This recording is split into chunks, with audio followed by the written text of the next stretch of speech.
AITAH for deprive society of my wife's hard-earned and essential skills. Throwaway account, don't want it to be linked to mine.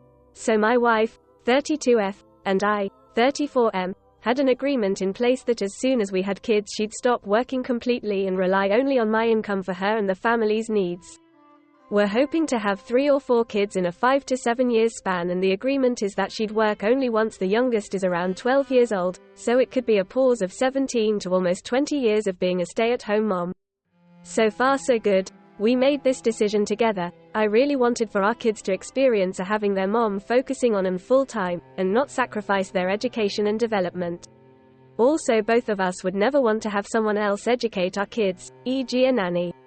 Now the issue at hand began around 2 months ago, when my wife finally announced she's quitting her position soon to focus on her family. Reactions were pretty negative, with friends from her work trying to convince her she's being manipulated by me being the most recurrent thing coming up. Some mutual friends are saying I'm trying to control her, that I was jealous of her earning more than me and being more successful.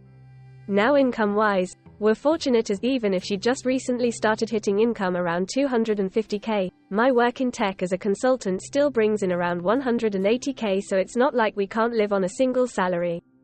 Now I discussed this with my wife and she still wants go profit and honor our plan for the kids, but the one critic that made me think it over the most and that I knew gave my wife a hard time is that I'm stealing all the hard work my wife went through to be a surgeon and depriving society of a trained surgeon, which is quite an essential worker. So, AITAH. TLDR. My wife and I agreed that she stops working until the youngest of our kids is 12 years. She's a surgeon and I'm a consultant in tech. I'm blaming for depriving society of a surgeon. Edit. Wow, didn't notice that error in the title. Depriving, OFC.